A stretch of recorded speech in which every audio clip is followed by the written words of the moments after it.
Hello' নমস্কাৰ মোৰ মৰমৰ ছাত্ৰ ছাত্ৰীসকল পুনৰাই তোমালোকক মোৰ চেনেললৈ স্বাগতম জনাইছোঁ। আজি মই ক্লাছ 10ৰ চেপ্টাৰ 4 কাৰ্বন আৰু তাৰ যৌগৰ বিষয়ে আলোচনা কৰিম। এই চেপ্টাৰটো ভালদৰে বুজিবলৈ তোমালোকে চেষ্টা কৰিবা, কাৰণ এই চেপ্টাৰটো মুখস্থ কৰিলে মনত নাথাকে। যদি বুজি লোৱা একেবাৰে সহজ। আৰু এইটো চেপ্টাৰক আমি অৰ্গানিক কেমিষ্ট্ৰি বুলি কওঁ। হায়াৰ লেভেলত খুবেই ইম্পৰ্টেণ্ট এটা চেপ্টাৰ। অৰ্গানিক মানে জৈৱিক। আমাৰ জীৱৰ পৰা যিবোৰ যৌগ পাওঁ প্ৰায় সকলোবোৰ যৌগতে কাৰ্বনটো থাকে, যিমান জীৱ যৌগ আছে। তেনেহ'লে পলম নকৰাকৈ আমি ভিডিঅ'টো আৰম্ভ কৰোঁ।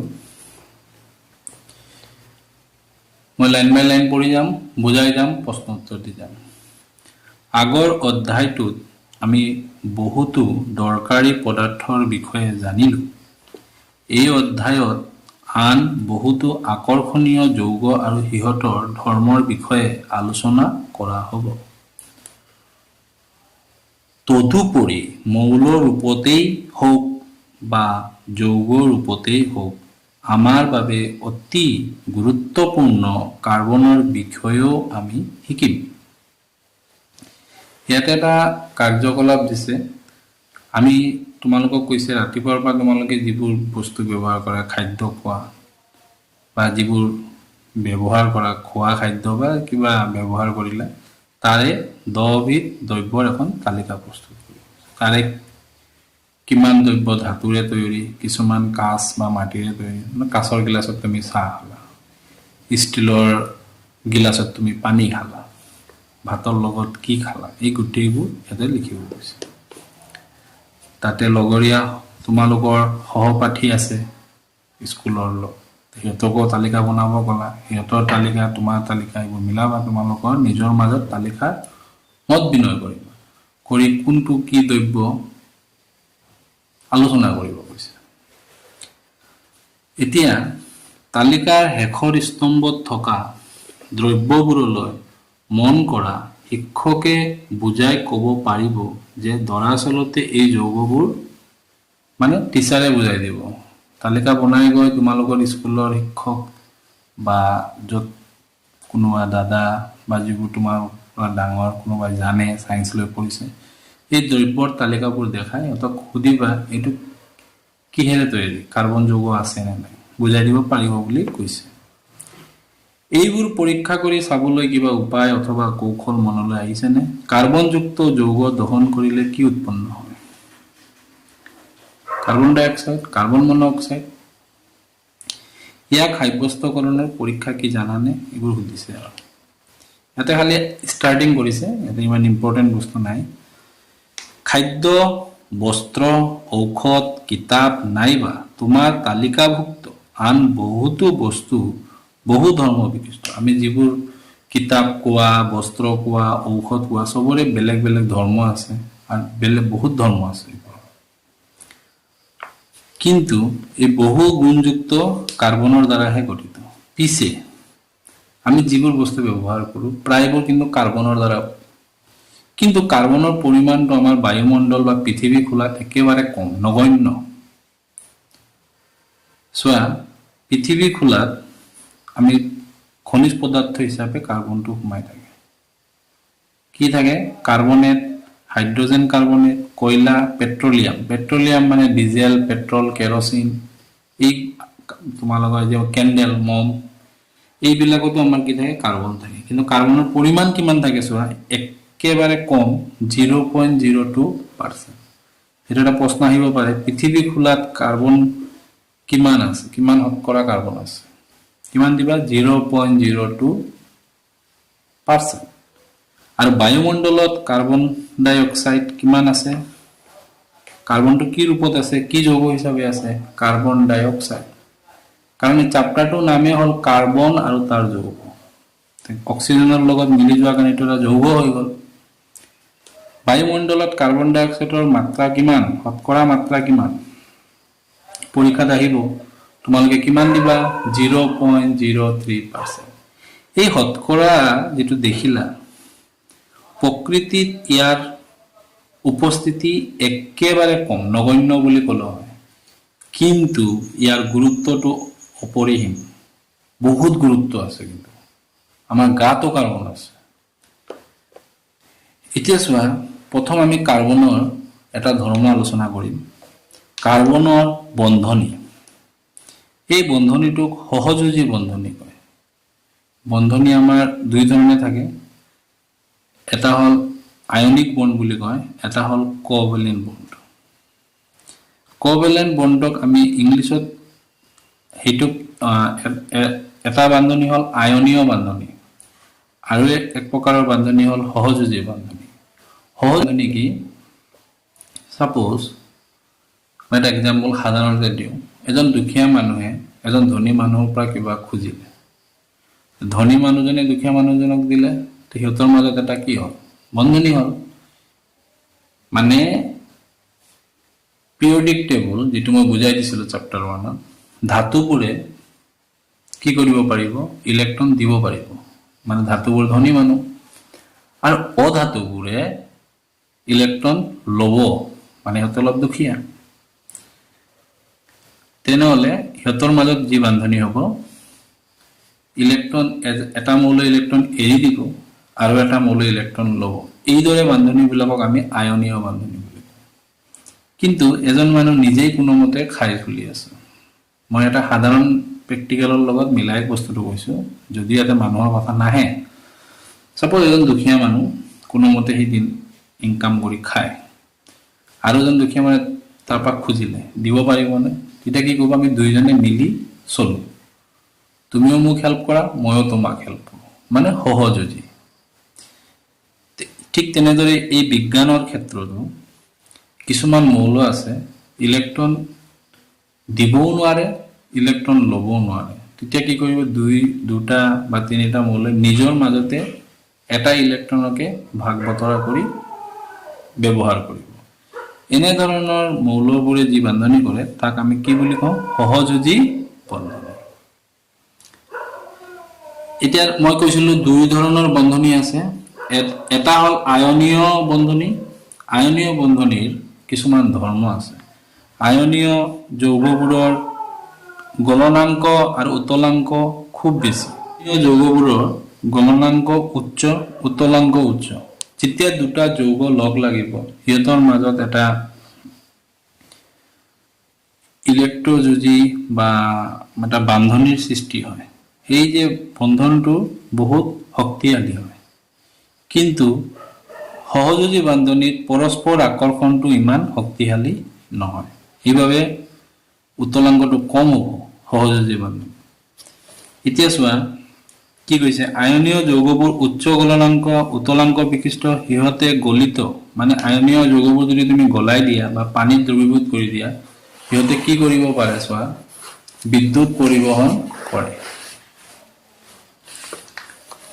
বিদ্যুৎ পৰিবহন কৰে।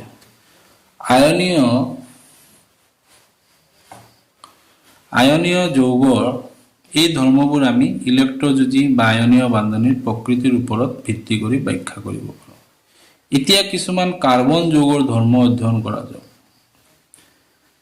দ্বিতীয় অধ্যায়ত আমি পাই আহিছোঁ যে বেছিভাগ কাৰ্বন যৌগ বিদ্যুতৰ কুপৰিবাহী। যিমান কাৰ্বন যৌগ আছে, কাঠ বিদ্যুতৰ কুপৰিবাহী, বেছিভাগ, সকলোবোৰ নহয়। সিহঁতৰ গলনাংক আৰু উতলাংকৰ মানটো কম। মন কৰিলে আমি থিৰাং কৰিব পাৰোঁ যে এই যৌগবোৰ অণুবোৰ পৰস্পৰ আকৰ্ষণ বল কম, কিন্তু সহযোজীত অণুবিলাকৰ মাজত অণু মিলি কি হয়? যৌগ হয়। এটাতকৈ বেছি অণু হ'লে তাক যৌগ বুলি কোৱা হয়। আয়নীয় বান্ধনীত কি হ'ব? অণুবোৰৰ মাজত পৰস্পৰ আকৰ্ষণ বলটো খুব বেছি হ'ব। যিহেতু যৌগবোৰ মুখ্যতঃ বিদ্যুতৰ কুপৰিবাহী, এতেকে আমি সিদ্ধান্ত ল'ব পাৰোঁ যে এই বান্ধনীৰ গঠনৰ সময়ত কোনো আয়ন সৃষ্টি নহয়। ইয়াতে কোনো ধৰণৰ আয়নৰ সৃষ্টি নহ'ব। নৱম শ্ৰেণীত তোমালোকে মৌলবোৰৰ যোজন ক্ষমতাৰ বিষয়ে শিকি আহিছা। যোজন ক্ষমতা যোজক ইলেক্ট্ৰনৰ সংখ্যাৰ ওপৰত নিৰ্ভৰ কৰে। এতিয়া যোজক ইলেক্ট্ৰন কি? মই এবাৰ আগতে বুজাই দিছোঁ, তথাপি আৰু এবাৰ দেখাই দিওঁ। তোমালোকক এটা মই পিৰিয়ডিক টেবুল প্ৰথম ভিডিঅ'ত দি দিছিলোঁ। পিৰিয়ডিক টেবুল আমাৰ আছিলে hydrogen helium lithium beryllium boron carbon এইদৰে চিৰিয়েলি লিখিব লাগিব হাইড্ৰজেন 1 নম্বৰ তাৰ পৰমাণু ক্ৰমাংক 1 প্ৰটনো 1 ইলেক্ট্ৰনো 1 ঠিক তেনেদৰে হিলিয়াম 2 ইলেক্ট্ৰনৰ সংখ্যা 2 প্ৰটন 2 তোমাৰ পৰমাণু ক্ৰমাংক 2 এইদৰে গণি গ'লে অক্সিজেন ধৰা অক্সিজেন কেই নম্বৰত পৰিব hydrogen helium lithium beryllium boron carbon nitrogen oxygen অক্সিজেনৰ পৰমাণু ক্ৰমাংক কি হ'ব অক্সিজেনৰ পৰমাণু ক্ৰমাংক 8 অক্সিজেনৰ পৰমাণু ক্ৰমাংক কিমান 8 পৰমাণু ক্ৰমাংকটো কাৰ সমান ইলেক্ট্ৰনৰ সমান ইলেক্ট্ৰন কিমান হ'ব 8 প্ৰটন কিমান হ'ব 8 সেইভাবে নামবোৰ তোমালোকে আৰ্গনলৈকে সিৰিয়েলি লিখিব লাগিব মই যিদৰে ক'লো এটো মই ফাৰ্স্ট ভিডিঅত প্ৰথম চেপ্টাৰৰ ভিডিঅত ভালদৰে বুজাই দিছো যদি চোৱা নাই তোমালোকে প্লেলিষ্টত গৈ চাই লবা এতিয়া মই যোজক ইলেক্ট্ৰন কি মই বুজাই আছো যোজন ক্ষমতা কি যোজক ইলেক্ট্ৰন কি বুজাই আছো আমাৰ ইলেক্ট্ৰনবোৰক আমি বিন্যাস কৰিব লাগে মানে ইলেক্ট্ৰনবোৰক আমি ভাগ বতৰা কৰিব লাগে ভাগ বতৰা কেনেকৈ কৰো আমি ইলেক্ট্ৰনীয় বিন্যাস বুলি কয় তাৰ বাবে আমাৰ কক্ষ থাকে যিদৰে আমাৰ ঘৰত যদি দুটা বিছনা থাকে বা দুটা ৰুম থাকে এটা ৰুমত তিনিজন থাকিব পাৰে তাতকৈ বেছি থাকিব নোৱাৰে ঠিক এনেদৰে প্ৰথম কক্ষটো আমাৰ হল কে পিছৰ কক্ষটো এল পিছৰ কক্ষটো এম এইদৰে কক্ষবোৰ থাকে আৰু কক্ষবোৰ formula fill up of electron 2n² formula এই ফৰ্মুলাটো কি প্ৰথম কক্ষ তে এনৰ ঠাইত আমি কি বহাম 1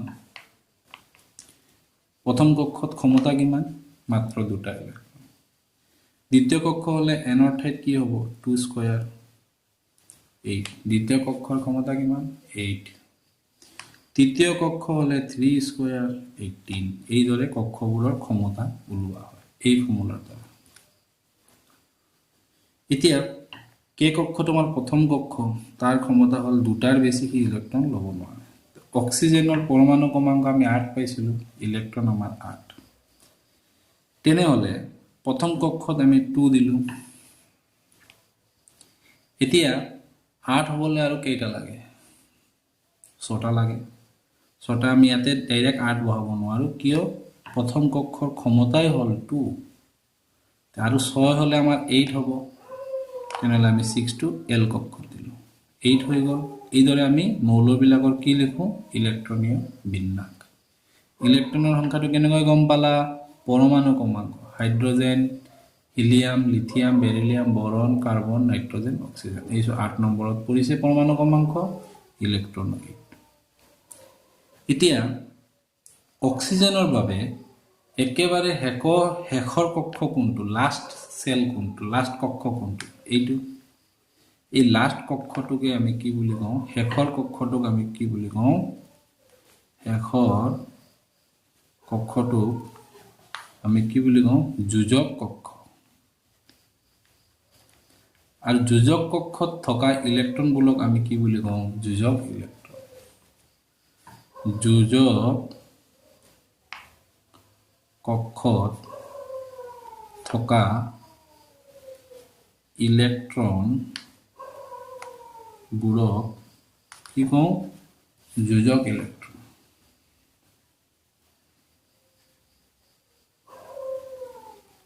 এই বস্তুবোৰ মই আগতে বুজাই দিছো আৰু এবাৰ বুজাই দিছো মনত পেলাই দিছো যোজক ইলেক্ট্ৰন তেনেহলে অক্সিজেনৰ যোজক কক্ষ কোনটো এল এটা হেখৰ কক্ষ তাৰ যোজক ইলেক্ট্ৰন কিমান 6 আৰু যোজক ইলেক্ট্ৰন যদি ধাতু অধাতুত লাগিব যোজক ইলেক্ট্ৰন যদি এটো যোজক কক্ষ তাত থকা ইলেক্ট্ৰনক আমি কম যোজক ইলেক্ট্ৰন তেনেহলে যোজক ইলেক্ট্ৰন কিমান হ'ব যোজক ইলেক্ট্ৰন কিমান হ'ব 6 আৰু এটা কথা মনত ৰাখিবা খুব ইম্পৰ্টেন্ট যোজক ইলেক্ট্ৰন যদি 4 5 6 7 হয় যোজক ইলেক্ট্ৰন কি হয় 4 5 6 7 যোজক ইলেক্ট্ৰন 4 5 6 7 হলে অধাতু হ'ব।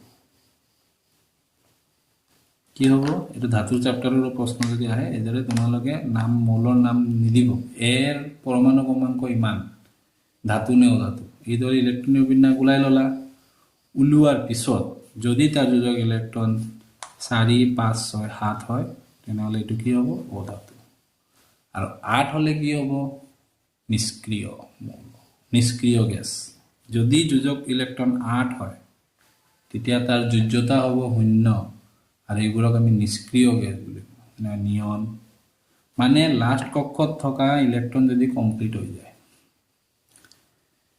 তে এতিয়া আমি এটা যোজক ইলেক্ট্ৰন বুজিলা তাৰ ওপৰত তাৰ ক্ষমতা 4 5 6 7 হলে হি ইলেক্ট্ৰন দিয়াৰ ক্ষমতা নাথাকিব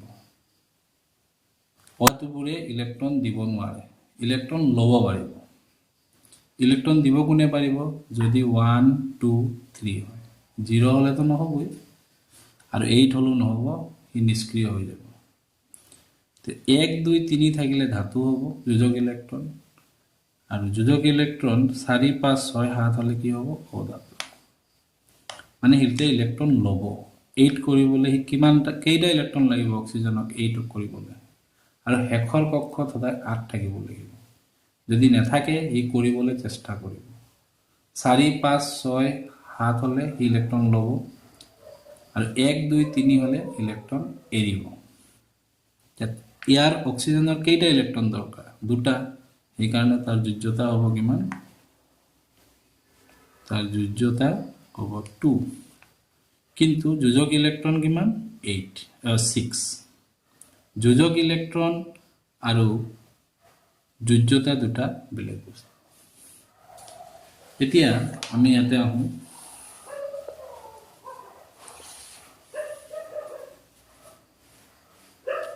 যোজন ক্ষমতাৰ বিষয়ে বুজিলো এই যোজন ক্ষমতা যোজক ইলেক্ট্ৰনৰ সংখ্যাৰ ওপৰত নিৰ্ভৰ কৰে এইবাৰ কাৰ্বনৰ ইলেক্ট্ৰনীয় বিন্যাস মন কৰা কাৰ্বনৰ পৰমাণু ক্ৰমাংক কিমান 6 তেনেহলে 6 হলে তাক যদি আমি কক্ষত ভাঙো কে এল প্ৰথম কক্ষত আমাৰ কেইটা থাকিব 6 দুইটা দ্বিতীয় কক্ষত কেইটা 4টা মানে যোজক ইলেক্ট্ৰন কিমান 4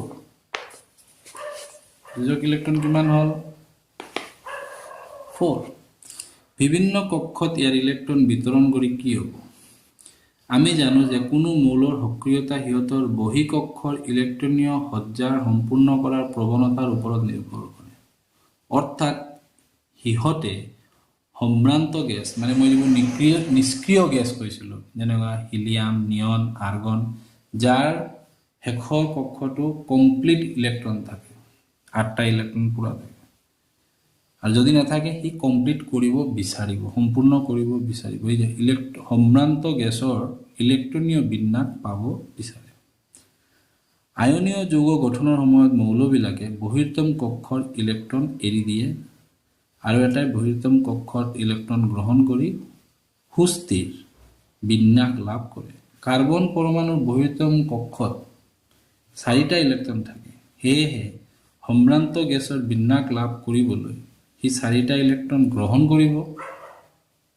বা ত্যাগ কৰিব হয় গ্ৰহণ কৰিব লাগিব 4টা যদি 5টা হলেতেন হি গ্ৰহণে কৰিলেতেন 4টো হল মাজৰ 1 2 3 লৈকে ইলেক্ট্ৰন এৰিব 5 6 7 লৈকে ইলেক্ট্ৰন ল'ব আৰু 4টো হৈ গ'ল ঠিক মাজত ইলেক্ট্ৰন ল'বও পাৰে ইলেক্ট্ৰন দিবও পাৰে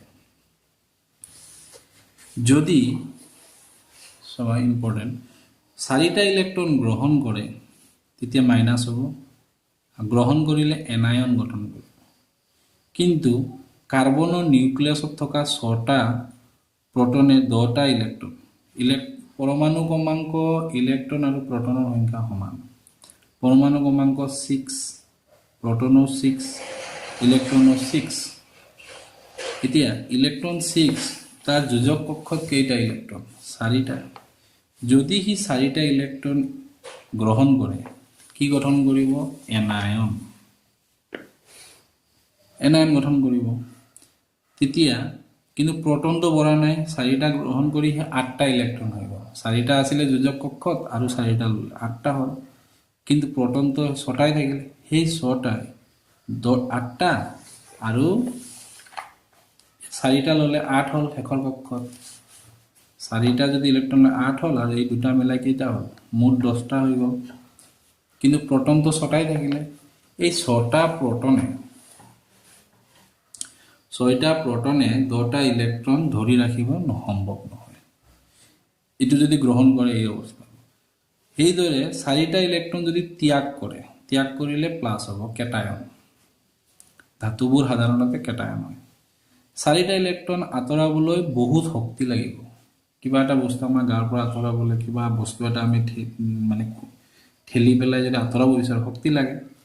আনহাতে কাৰ্বন পৰমাণু গৰ্ভত 6টা প্ৰটন থকাৰ বিপৰীতে মাত্ৰ 2টাহে ইলেক্ট্ৰন থাকিব। এতিয়া যদি আমি 4টা ইলেক্ট্ৰন কমাই দিওঁ, ইলেক্ট্ৰন থাকিব কেইটা, 2টা, কিন্তু প্ৰটন বেছি হৈ গ'ল, 6টা হৈ গ'ল। এইটো কি নহ'লে, সন্তুলিত নহ'লে। আৰু যদি আমি 4টা ইলেক্ট্ৰন গ্ৰহণ কৰোঁ, ইলেক্ট্ৰন হৈ যাব আমাৰ টোটেল 10টা, প্ৰটন হৈ যাব 6টা। সেইটো সম্ভৱ নহয়। আমি কি গম পালোঁ এই দুটাৰ পৰা, ইলেক্ট্ৰন দিবও নোৱাৰে, ইলেক্ট্ৰন ল'বও নোৱাৰে।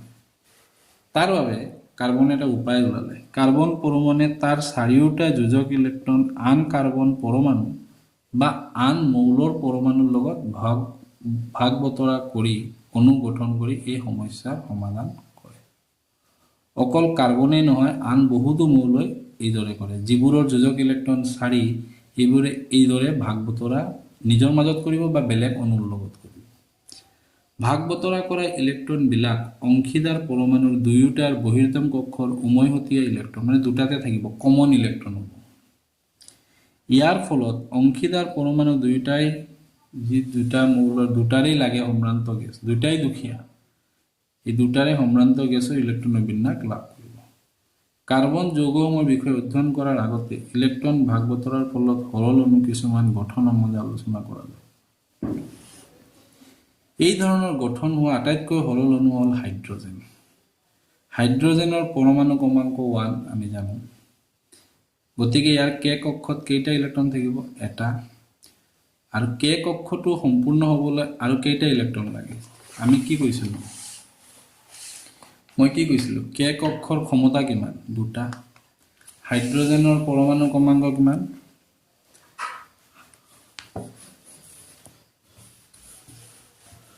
হাইড্ৰজেনৰ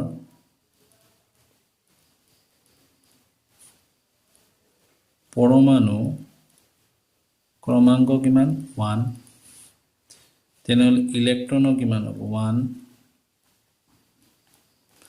প্ৰথম কক্ষত আমাৰ কেইটা সম্পূৰ্ণ হয়, চোৱাচোন মই কেনেদৰে সম্পূৰ্ণ। প্ৰথম কক্ষত আমাৰ ক্ষমতা কেইটা, 2টা দিলে আমাৰ সম্পূৰ্ণ হ'ব। হাইড্ৰজেনৰ 2টা ইলেক্ট্ৰনে নাই, কেইটা আছে, এটা। এইটো সম্পূৰ্ণ কৰিবলৈ আমি এটা ইলেক্ট্ৰন কি কৰিব লাগিব, ল'ব লাগিব। ল'লে হাইড্ৰজেনৰ পিছত হিলিয়ামৰ পৰমাণু ক্ৰমাংক 2, তাৰ 2 পূৰা সম্পূৰ্ণ হৈ গ'ল। যেতিয়া কক্ষটো সম্পূৰ্ণ হৈ শেষ হ'ব, তাক আমি সম্ভ্ৰান্ত গেছ বুলি কওঁ। এতিয়া মই লাইনটো পঢ়ি দিওঁ। এটা মাত্ৰ ইলেক্ট্ৰন প্ৰয়োজন, গতিকে 2টা হাইড্ৰজেন পৰমাণুৱে ইলেক্ট্ৰন ভাগ বতৰা কৰি হাইড্ৰজেন অণু গঠন কৰে। ইয়াৰ ফলত প্ৰতিটো হাইড্ৰজেন পৰমাণুৱে তাৰ নিকটতম সম্ভ্ৰান্ত গেছ হিলিয়াম, কাৰণ হিলিয়াম 2 তাৰ কে কক্ষটো সম্পূৰ্ণ হয়।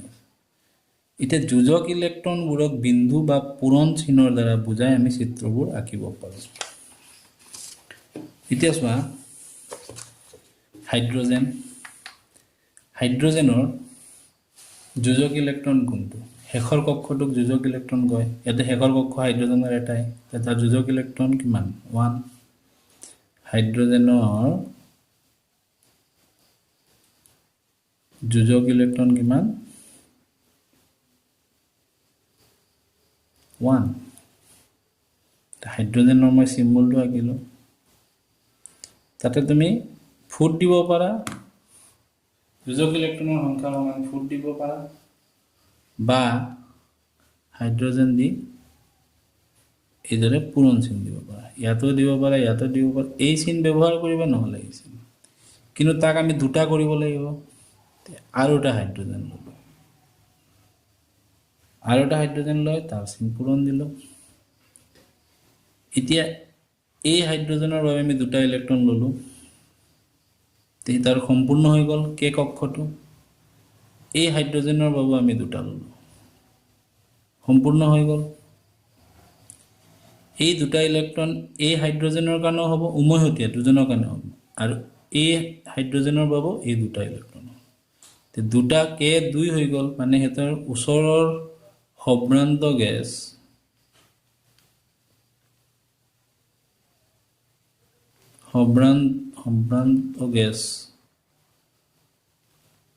হিলিয়ামৰ কি পাব, যোজনাটো পাই যাব, হিলিয়ামৰ 2 হৈ গ'ল। এইদৰে আমি ভাগ বতৰা কৰোঁ। ইয়াতে সিহঁতে কেইযোৰ ইলেক্ট্ৰন ভাগ বতৰা কৰিছে, এযোৰ। দুটাই কেইযোৰ ইলেক্ট্ৰন ভাগ বতৰা কৰিছে, এযোৰ। তেনেদৰে আমি এযোৰটোক আমি এটা ৰেখাৰে এইদৰে বুজাব পাৰোঁ। এইদৰে এযোৰ কৰাটোক আমি কি বুলি কওঁ, এক বান্ধনি। চোৱা ইয়াতে বুজাই দিছে, ভাগ বতৰা কৰা ইলেক্ট্ৰন দুটা হাইড্ৰোজেন পৰমাণুৰ মাজত এক বান্ধনি গঠন কৰে। পৰমাণু দুটাৰ মাজত এডাল ৰেখাৰ দ্বাৰা এক বান্ধনি বুজোৱা হয়। এতিয়া আমি ক্লৰিনৰ লৈছোঁ। ক্লৰিনৰ পৰমাণু ক্ৰমাংক কিমান, 17। 17 হ'লে ক্লৰিনৰ ইলেক্ট্ৰনীয় বিন্যাস কিমান হ'ব? ক্লৰিনৰ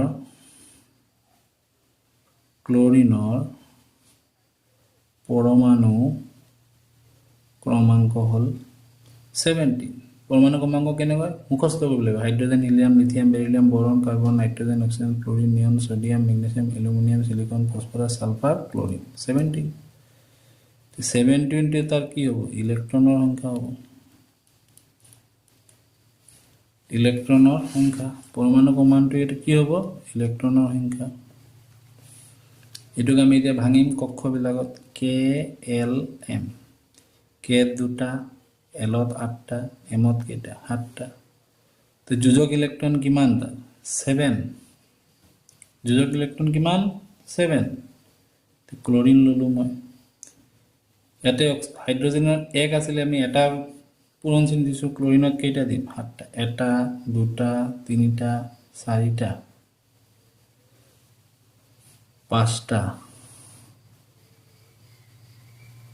1, 2, 3, 4, 5টা, 6টা, 7টা দিলোঁ। আকৌ এইপিনে আৰু এটা ক্লৰিন ল'ম। ইয়াৰো আমি 1, 3, 4, 5টা, 6টা, 7টা। তাৰ 8 হ'বলৈ কেইটা লাগে? ক্লৰিনৰ পিছত আৰ্গন। সদায় 8 হ'বলৈ চেষ্টা কৰিব। অকল হাইড্ৰোজেনে 2 হ'ব চেষ্টা কৰিব, কাৰণ হাইড্ৰোজেনৰ ওচৰৰ যিটো আমাৰ সম্ভ্ৰান্ত গেছ আছে, এইটোৰ নাম হ'ল বা নিষ্ক্ৰিয় গেছ আছে হিলিয়াম। বাকী যিমান নিষ্ক্ৰিয় গেছ আছে সিহঁতৰ যোজক কক্ষত 8টা ইলেক্ট্ৰন থাকে। তেনেহ'লে এতিয়া চোৱা, এই ক্লৰিনৰ 7টাহে আছে, এই দুটা আঁকিব নালাগে। এই শেষৰ যোজক ইলেক্ট্ৰনটোহে আমি ফুট চিহ্নত ব্যৱহাৰ কৰোঁ। এতিয়া এইটো ইলেক্ট্ৰনৰ যদি আমি কাউণ্ট, এই দুটা ক্লৰিনে কি কৰিব? নিজৰ মাজত ভাগ বতৰা কৰিব এটা ইলেক্ট্ৰনৰ। এতিয়া চোৱা, 1, 2, 3, 4, 5, 6, 7, 8 হৈ গ'ল। ঠিক একেদৰে এই ক্লৰিনৰ গণনা 1, 2, 3, 4, 5, 6, 7, 8। তেনেহ'লে আমি এইদৰে আঁকিব লাগিব, এইপিনে হ'ল। আৰু এই দুটা ইলেক্ট্ৰন দুটা ক্লৰিনতে থাকিব, নহ'লে আমি এইদৰে। সিহঁতৰ মাজত উমৈহতীয়া ইলেক্ট্ৰন কেইযোৰ আছে? এযোৰ। এতিয়া আমি কি বান্ধনি? এক বান্ধনি। এইটোক আমি আৰু কি লিখিব পাৰোঁ? Cl দি। কেইটা বান্ধনি হৈছে? এটা বান্ধনি, Cl। এইদৰে দিব পাৰোঁ। এইদৰে আমি দুটা অণুৰ মাজত সহযোজী বান্ধনি গঠন কৰিব পাৰোঁ। এতিয়া চোৱা, এতিয়া কি কৈছে? ক্লৰিনৰ দ্বিপাৰমাণৱিক গঠন কৰে। ইয়াৰ ইলেক্ট্ৰন বিন্দু গঠন দেখুৱাব পাৰিবনে? মই দেখুৱাই দিলোঁ। অক্সিজেনৰ ক্ষেত্ৰত, এতিয়া অক্সিজেনৰ ক্ষেত্ৰত দুটা অক্সিজেন পৰমাণুৰ মাজত দ্বিবান্ধনি ৰেখা দিয়া। এতিয়া অক্সিজেনত চোৱা, তোমালোকে হাইড্ৰোজেনত এটা বান্ধনি দিছে, কিন্তু অক্সিজেনত কেইটা বান্ধনি দিছে? দুটা বান্ধনি। কিয় দিছে আমি চাম এতিয়া। মই কৰি দিওঁ তোমালোকে গম পাই যাবা অক্সিজেনৰ দুটা বান্ধনি দিছে কিয় দিছে তো প্ৰথমতে আমি কি লিখিম অক্সিজেন অক্সিজেনৰ পৰমাণু ক্ৰমাংক 8 পৰমাণু ক্ৰমাংক ইলেক্ট্ৰনৰ সমান ইলেক্ট্ৰন কিমান হ'ব 8 আকিব আহিব পাৰে অক্সিজেনৰ অণুৰ O2 ইলেক্ট্ৰন নিয় ডট ছবি আঁকা বুলি ক'লে এইটো আঁকিব লাগিব 8 এতিয়া কি হ'ব এতিয়া তাক আমি ইলেক্ট্ৰনীয় বিন্যাস লিখিম আগত অক্সিজেনৰ ইলেক্ট্ৰনীয়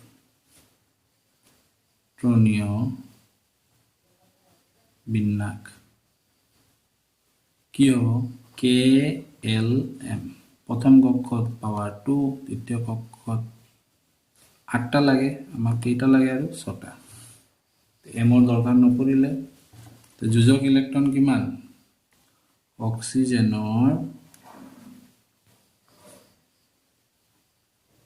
যোজক ইলেক্ট্ৰন কিমান 6 ক্লোৰিনৰ আছিলে 7 তাৰ 8 হ'বলৈ লাগিছিল এটা ইয়াতে 6 8 হ'বলৈ কেইটা লাগিব দুটা মানে দুটা ইলেক্ট্ৰন ভাগ বতৰা কৰিব লাগিব হাইড্ৰজেনৰ হিলিয়াম হ'বলৈ এটা লাগিছিলে এটা ইলেক্ট্ৰন ভাগ বতৰা কৰিছে ইয়াতে 6 আছে 8 হ'বলৈ দুটা লাগে মানে দুটা ইলেক্ট্ৰন ভাগ বতৰা কৰিব তে আমি অক্সিজেনৰ ডট পিকচাৰটো আকো ফুট এটো অক্সিজেনৰ সিম্বল কেইটা যোজক ইলেক্ট্ৰন 6টা 1 2 3 4 5 6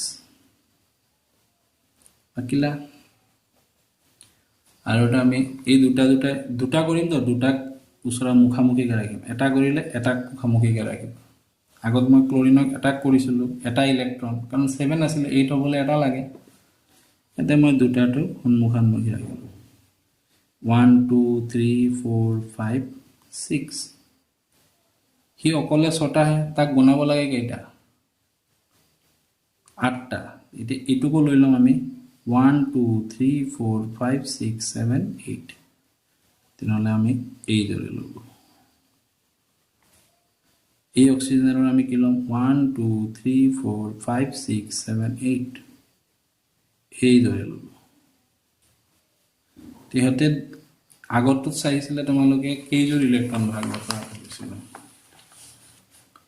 এজোৰ কেলে এজোৰ 7 এজোৰ কৰিব এটা ইলেক্ট্ৰন ভাগ বতৰা কৰিব 6 দুটা ইলেক্ট্ৰন লাগে 8 হ'বলৈ দুজোৰ কৰিব আৰু এটো যদি 5 হলে কেইজোৰ কৰিব 8 হ'বলৈ 3 ত্ৰিবান্ধনী হ'ব এতিয়া চোৱা এই বস্তুটো আমি কেইজোৰ লিখিব পাৰো এটোৰ পৰা কি অক্সিজেন লিখিলা এই জোৰা দুটা কালে দুটা পাব এই জোৰা হৈ গ'ল এইটোৱে তোমালোকৰ কিতাপত আঁকি দেখাইছে এইটো আঁকি দেখাইছে এনে ধৰণৰ বান্ধনীবিলাকক আমি কি বুলি কম দ্বি বান্ধনী বুলি কম তে এজোৰ ইলেক্ট্ৰন ভাগ বতৰা কৰিলে এক বান্ধনী দুজোৰ ইলেক্ট্ৰন দুটা অণুৰ মাজত যদি দুজোৰ ইলেক্ট্ৰন ভাগ বতৰা কৰে দ্বি বান্ধনী আৰু তিনিজোৰ ভাগ বতৰা কৰিলে কি হ'ব ত্ৰিবান্ধনীটো হ'ল নাইট্ৰজেন এই যে নাইট্ৰজেনৰ তিনিটা কাৰণ নাইট্ৰজেনৰ পৰমাণু ক্ৰমাংক হ'ল 7 তো কি দেখাইছো তোমালোকক নাইট্ৰজেনৰ আহিব পাৰে নাইট্ৰজেনৰ পৰমাণু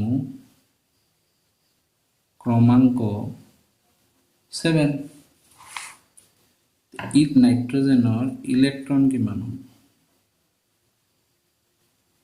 7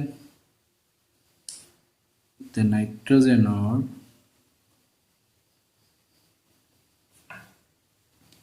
ইলেক্ট্ৰনীয় বিন্যাস কিমান K আৰু L 2 5 তে 8 হ'বলৈ কেইটা লাগে 3টা লাগে 1 2 3 যদি যোজক কক্ষত থাকে সিহঁতৰ এৰিব, এৰি কি হ'ব কেটায়ন। 4 থাকিলে এৰিবও পাৰে ল'ব নোৱাৰে, এৰিবও নোৱাৰে ল'ব নোৱাৰে, আৰু 5 6 7 যদি থাকে সিহঁতে সদায় ল'ব, 8 কৰিব বিচাৰিব। 5 আছে 8 কৰিব লাগে, কেইটা লাগে তিনিটা, মানে ইয়াতে আমি নাইট্ৰজেন আঁকি তিনিটা ইলেক্ট্ৰন মুখামুখিকৈ ৰাখিম, কাৰণ 8 হ'বলৈ আৰু 3 লাগে, আৰু এটা নাইট্ৰজেন ল'লোঁ মুখামুখি তিনিটা ৰাখিলোঁ। 5টা আঁকিব লাগে এটা নাইট্ৰজেনৰ, 1 2 3 4 5টা, 4 5টা, এই গোটেইটো আমি লৈ ল'ম এইটোৰ কাৰণে, এইটো এই নাইট্ৰজেনৰ কাৰণে এইটো। এতিয়া কোনো 1 2 3 4 5 6 7 8, 1 2 3 4 5 6 7 8, এইটোৰ পৰা কি হ'ব, কেইযোৰ ইলেক্ট্ৰন ভাগ বতৰা কৰিছে 3যোৰ, ত্ৰিবান্ধনী। এৰপৰ প্ৰশ্ন আহিব ত্ৰিবান্ধনী কাক বোলে, দ্বিবান্ধনী কাক বোলে, এক বান্ধনী কাক বোলে, সেইদৰে আমি বস্তুখিনি বুজি ল'লোঁ। এতিয়া ইয়াতে চোৱা কি কৈছে,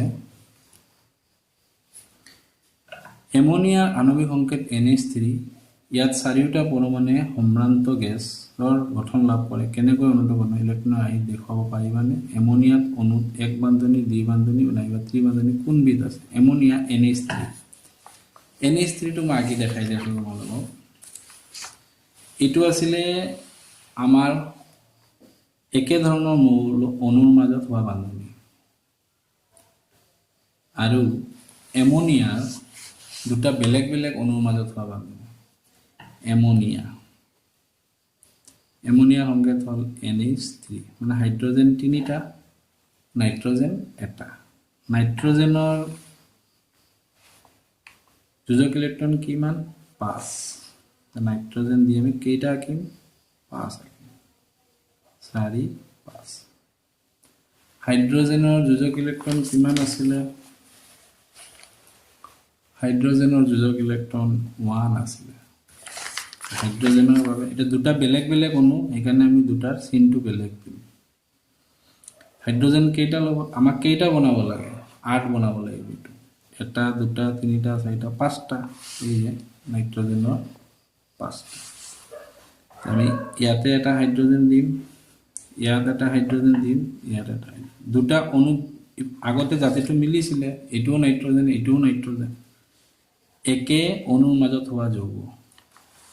এইটো হ'ল বিষম অণু, বিষম মানে দুটা অণু বেলেগ বেলেগ, ইয়াত হাইড্ৰজেনৰ চিনটো আমি বেলেগ দিম, ক্ৰছ দিলেও হ'ব বেলেগ দিলেও।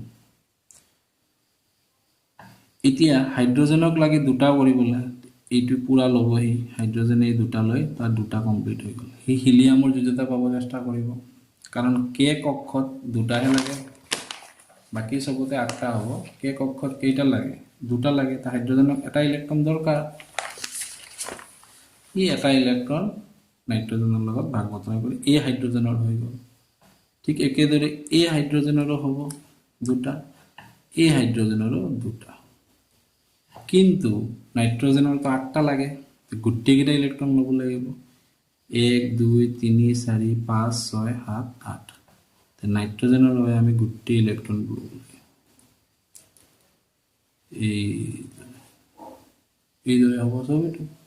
এইটোত যদি আমি অকল বান্ধনী দিওঁ N, হাইড্ৰজেনৰ লগত কি বান্ধনী এযোৰ, ইয়াত এটা হাইড্ৰজেন, ইয়াতে আৰু এযোৰ হাইড্ৰজেন, ইয়াতে আৰু এযোৰ হাইড্ৰজেন, কি বান্ধনী হ'ল, ইয়াতে দুটা ইলেক্ট্ৰন থাকি গ'ল, দুটা লিখিবও পাৰা নিলিখিব পাৰা, এইদৰে আমাৰ NH3 হৈ গ'ল। NH3 আঁকি দিয়া নাই, মই ইয়াতে আঁকি তোমালোকক দেখুৱাই দিলোঁ। এইবাৰ ক'ত আহিছে চোৱা, এইবাৰ কাৰ্বন যৌগৰ মিথেনলৈ চাই অহা। মিথেন বহুলভাৱে ইন্ধন হিচাপে ব্যৱহাৰ হয়, ই জৈৱ গেছ, ইয়াক সংকুচিত কৰিলে প্ৰাকৃতিক গেছ পাম। প্ৰাকৃতিক গেছ মানে আমি চিলিণ্ডাৰ যে আমি খোৱা গেছ, চুলাত যিটো চিলিণ্ডাৰ ব্যৱহাৰ কৰোঁ তাতেই প্ৰাকৃতিক গেছ থাকে। অৰিজিনেলি কি গেছ, মিথেন। আমাৰ গেছত কি থাকে, মিথেন থাকে, কম্প্ৰেছ নেচাৰেল গেছ, CNG ৰ একোটা উপাদান। কাৰ্বনে গঠন কৰা সৰলতম যৌগটো হ'ল মিথেন। ইম্পৰ্টেণ্ট প্ৰশ্ন, কাৰ্বনে গঠন কৰা সৰলতম যৌগটো কি? মিথেন। ইয়াৰ সংকেত কি? CH4। তোমালোকে জানা যে হাইড্ৰজেনৰ যোজ্যতা 1 আৰু কাৰ্বনক কেইটা লাগে? 4টা লাগে। 4 অপিনে 4টা হাইড্ৰজেন হ'ব। সম্ভ্ৰান্ত গেছৰ গঠন লাভ কৰিবলৈ কাৰ্বনে তাৰ যোজ্যতা কক্ষত থকা ইলেক্ট্ৰন 4টা হাইড্ৰজেন পৰমাণুৰ লগত ভাগ বতৰা কৰি মিথেন যৌগটো গঠন কৰে। এইদৰে দুটা পৰমাণুৰ মাজত ইলেক্ট্ৰন ভাগ বতৰা হৈ গঠন হোৱা বান্ধনীক আমি কি বুলি কওঁ? সহযোজী বান্ধনী। সহযোজী অণুৰ বান্ধনীবিলাক দৃঢ়, কিন্তু অণুবিলাকৰ মাজত আন্তঃ আণৱিক বলটো বহুত কম, কিন্তু আয়নীয় বান্ধনীৰ মাজত আন্তঃ আণৱিক বলটো বেছি। সেইবাবে ইহঁতৰ কি কম? গলনাংক আৰু উতলাংক নিম্ন। আন্তঃ আণৱিক বলটো কম কাৰণে ইহঁতৰ গলনাংক আৰু উতলাংকটো নিম্ন। যিহেতু পৰমাণুৰ মাজত ইলেক্ট্ৰন ভাগ বতৰাহে হয়, কিন্তু কোনো আহিত কণাৰ সৃষ্টি নহয়, সেয়ে সহযোজী যৌগবোৰ বিদ্যুতৰ অপৰিবাহী। আয়নীয় যৌগবোৰ বিদ্যুতৰ সুপৰিবাহী, কাৰণ তাতে এজনে ইলেক্ট্ৰন এৰি দিয়ে, কেটায়ন গঠন কৰে, আৰু এটা ইলেক্ট্ৰন লয় এনায়ন, আয়নৰ গঠন হয়। কিন্তু সহযোজীটো এৰি নিদিয়ে আৰু বেলেগৰ পৰা লৈও নলয়, সিহঁতৰ মাজত ভাগ বতৰাহে হয়। ভাগ বতৰা হ'লে কোনো ধৰণৰ এনায়ন, কেটায়ন, আয়নৰ সৃষ্টি নহয়। আৰু আমি পঢ়িছিলোঁ, অম্ল আৰু ক্ষাৰকতো পঢ়িছোঁ, যদি আয়ন সৃষ্টি হয় তেতিয়াহে বিদ্যুৎ পৰিবাহী হয়। সেইবাবে সহযোজী বান্ধনীত কেতিয়াও বিদ্যুতৰ পৰিবাহী নহ'ব, সহযোজী বান্ধনীৰ যৌগবোৰ। এইটোৱে আছিলে। আজি মই ইমানলৈকে বুজাই দিলোঁ। এতিয়া আমি ইয়াৰ পৰা যিবোৰ প্ৰশ্ন পাওঁ, এই প্ৰশ্নবোৰ লিখোঁ এটা এটাকৈ।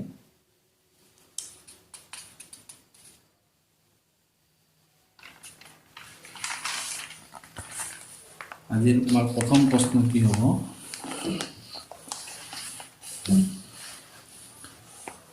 প্ৰথম প্ৰশ্ন হ'ব নাম্বাৰ 1।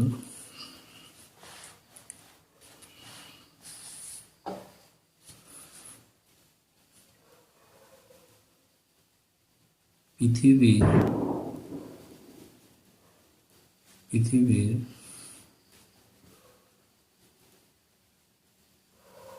খোলাটোত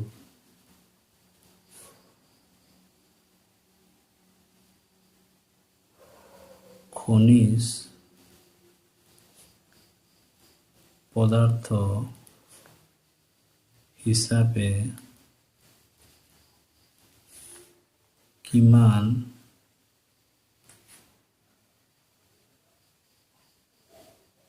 শতাংশ কাৰ্বন আছে? উত্তৰ কি হ'ব আমাৰ? 0.02%। দ্বিতীয় প্ৰশ্নটো, বায়ুমণ্ডলত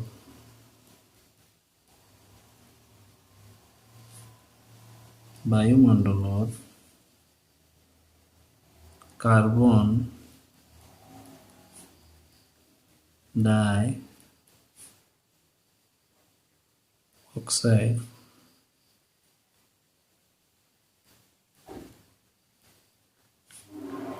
কিমান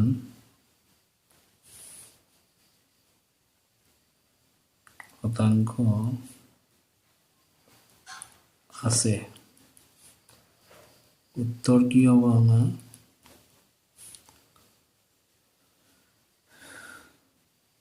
0.03%। এতিয়া আমি লিখিম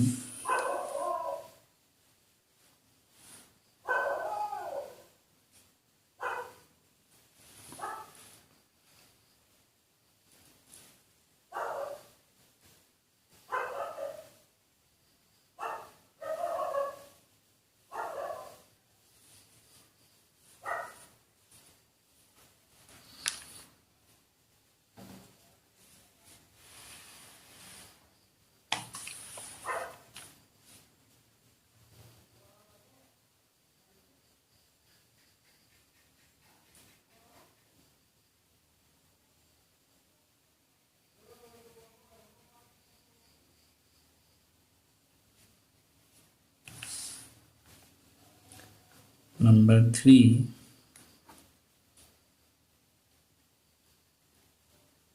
ইলেক্ট্রোযুজি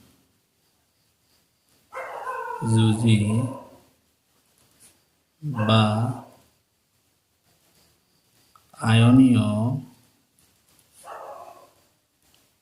বান্ধনী কাক বলে? উত্তর কি হব?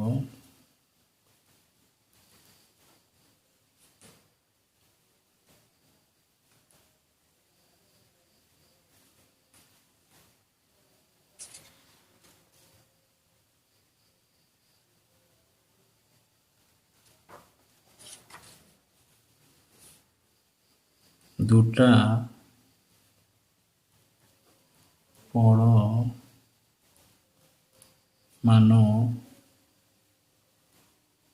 মাজত ইলেক্ট্রন গ্রহণ বা ত্যাগ কৰি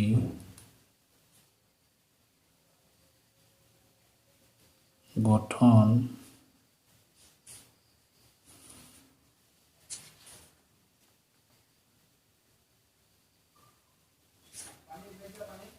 হোৱা বান্ধনিক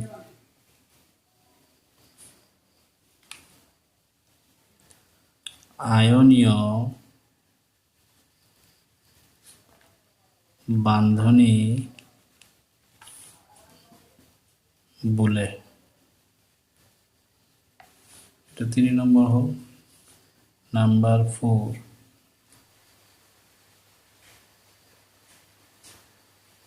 সহযোজী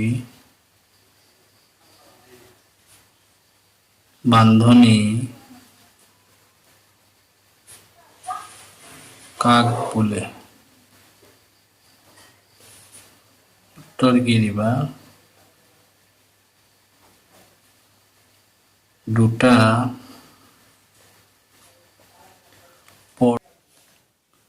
দুটা পৰমাণুৰ মাজত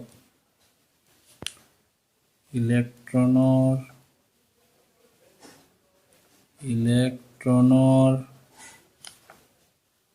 ভাগ বতৰা হৈ গঠন হোৱা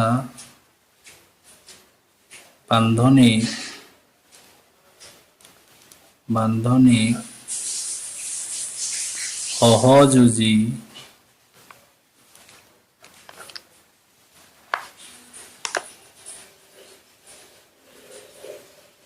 বান্ধনী বোলে।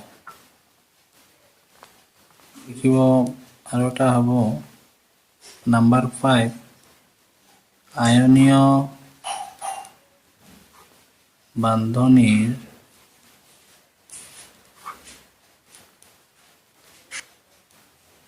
বৈশিষ্ট্য লিখা। উত্তৰ হ'ব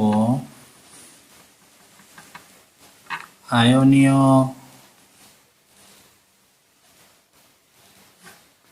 বান্ধনীৰ বৈশিষ্ট্য সমূহ হল। নাম্বাৰ 1, বান্ধনীৰ যৌগবোৰৰ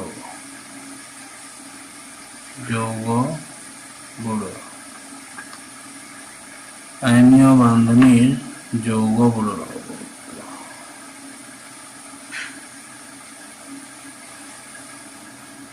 1 নম্বৰ হ'ব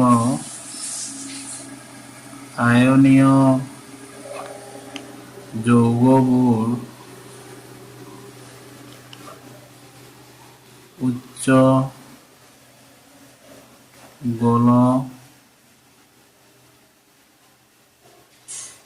গলনাঙ্ক আৰু উতলাংক বিশিষ্ট নাম্বাৰ 2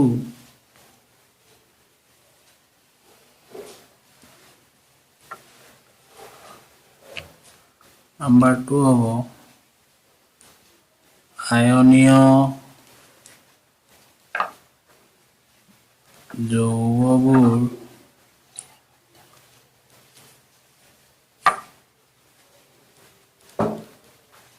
গলিত বা দ্ৰবীভূত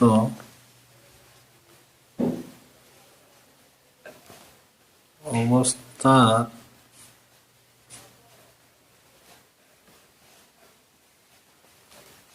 বিদ্যুৎ পৰিবহন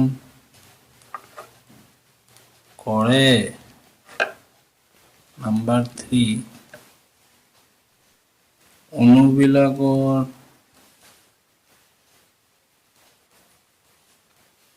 মাজৰ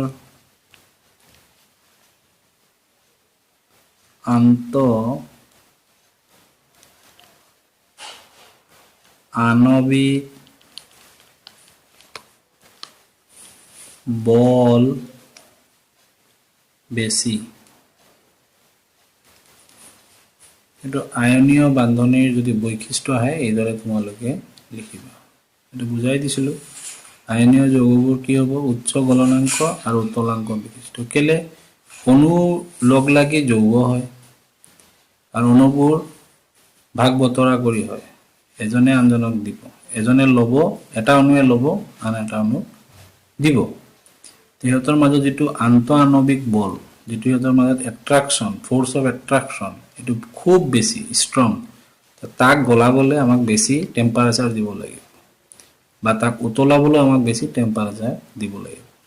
যদি আন্তঃআণৱিক বল কম হয় তেতিয়া গলনাংকটো কম হ'ব। মানে সহযোজী যৌগবোৰত কি হয় ইলেক্ট্ৰনৰ ভাগ বতৰা কৰি হয় আৰু আয়নীয় বান্ধনীত কি হ'ব ইলেক্ট্ৰন গ্ৰহণ বা ত্যাগ। এটাই গ্ৰহণ কৰিব, এটাই অণুৱে ত্যাগ কৰিব। ঠিক একেদৰে এতিয়া আমি সহযোজী যৌগৰ বৈশিষ্ট্যসমূহ লিখিম। নাম্বাৰ 6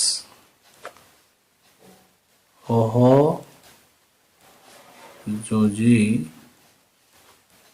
বান্ধনীৰ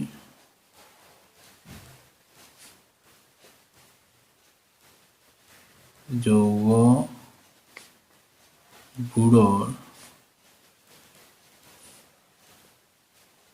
বৈশিষ্ট্য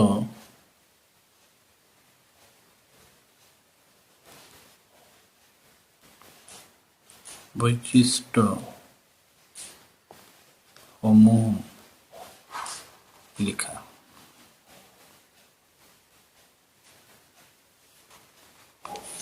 উত্তৰ কি দিবা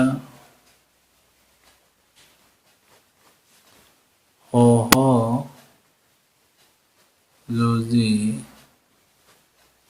বান্ধনীৰ যৌগবোৰৰ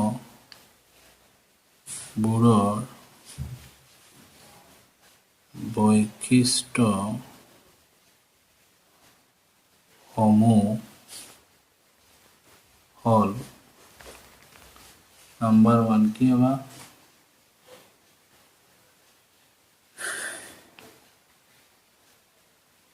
ইহঁতৰ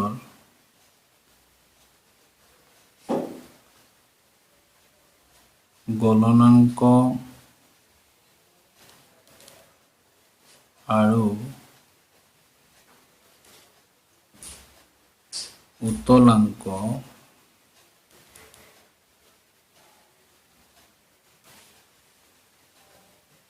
নিম্ন। 2 নম্বৰ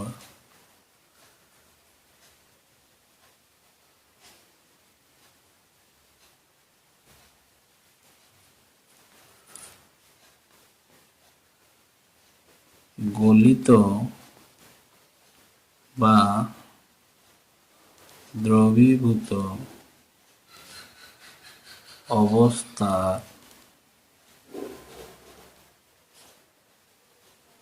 অবস্থা বিদ্যুৎ পৰিবহন নকৰে। 3 নম্বৰ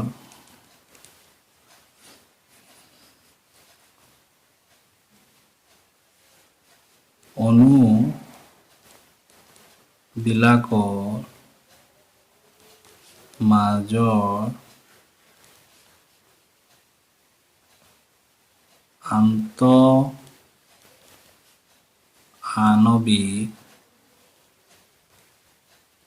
বল কম। অণুবিলাকৰ মাজৰ আন্তঃআণৱিক বলটো কি হ'ব? কম। এটা হ'ল আমাৰ সহযোজী বান্ধনী যৌগবোৰৰ বৈশিষ্ট্য। নেক্সট প্ৰশ্ন হ'ব সহযোজী যৌগবোৰ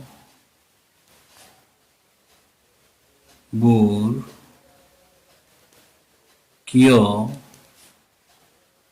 বিদ্যুতৰ অপৰিবাহী? খুব ইম্পৰ্টেণ্ট প্ৰশ্ন। উত্তৰটো আমি কি লিখিম?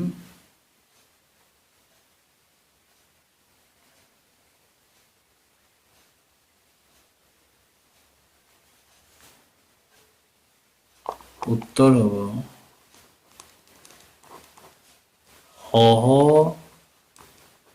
সহযোজী যৌগবোৰত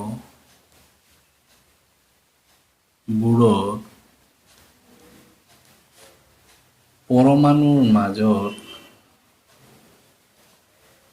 পৰমাণু লগ লাগি কি হয়? এটাতকৈ বেছি পৰমাণু লগ লাগিলে যৌগ হয়। সহযোজী যৌগত পৰমাণু থাকিব। পৰমাণুৰ মাজত ইলেক্ট্ৰনৰ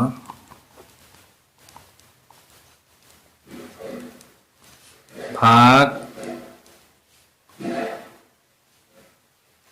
বতৰাহে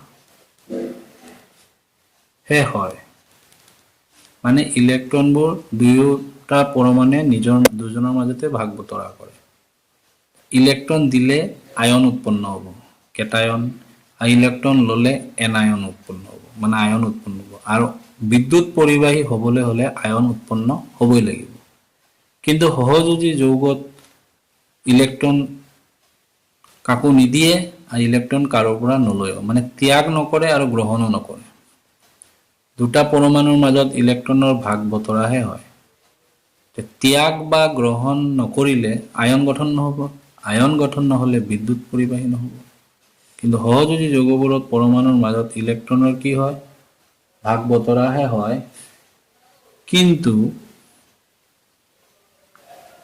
কিন্তু কোনো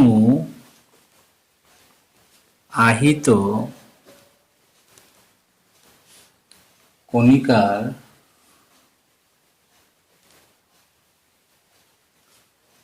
সৃষ্টি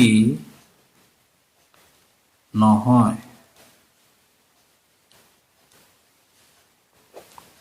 সেয়েহে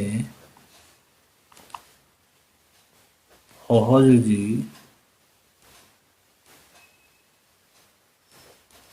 যৌগবোৰ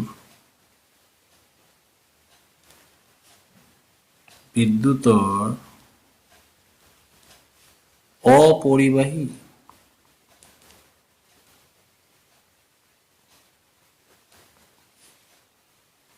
গম পালা? বিদ্যুতৰ সহযোজী যৌগবোৰত পৰমাণুৰ মাজত ইলেক্ট্ৰনৰ ভাগ বতৰাহে হয়, কিন্তু কোনো আহিত কণিকাৰ সৃষ্টি নহয়। সেয়েহে সহযোজী যৌগবোৰ বিদ্যুতৰ কি হ'ব? অপৰিবাহী। আৰু এটা প্ৰশ্ন দিব পাৰোঁ। নেক্সট প্ৰশ্ন আমাৰ হ'ব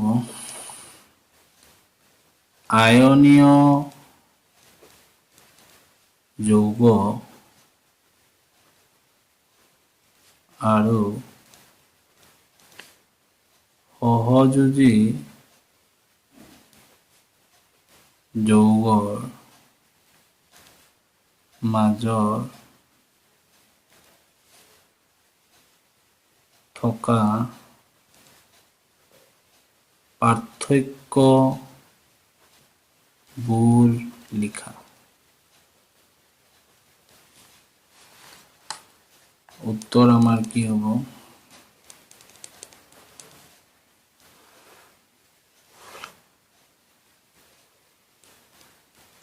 আয়নীয় যৌগ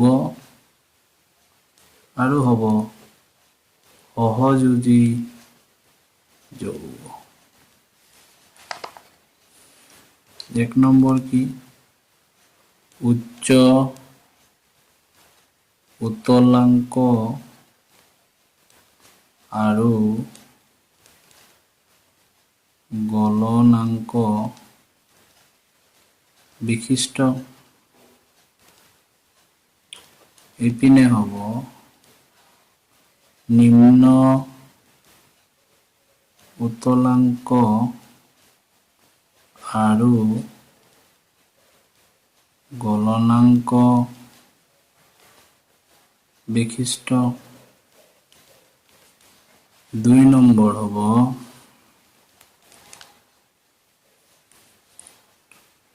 অণুবিলাকৰ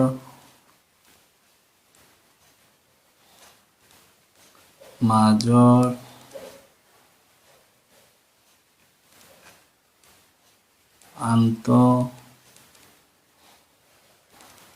আণৱিক বল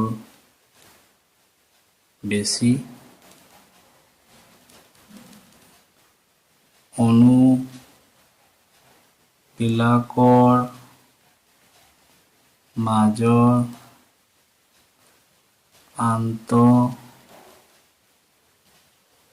আণৱিক বল কম। 3 নম্বৰ গলিত বা দ্ৰবীভূত অৱস্থাত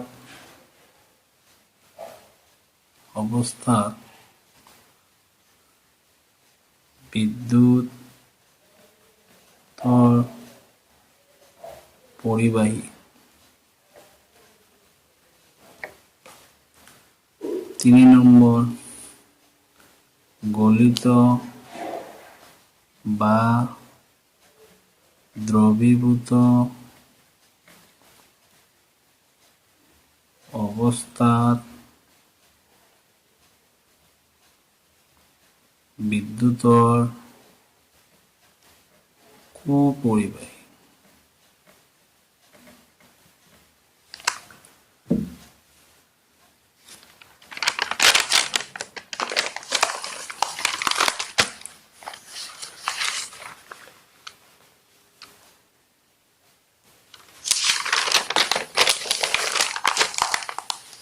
তেনেহ'লে আমি এইটো এটা ইম্পৰ্টেণ্ট প্ৰশ্ন 8 নম্বৰটো আয়নীয় যৌগ আৰু সহযোজী যৌগৰ মাজত পাৰ্থক্য।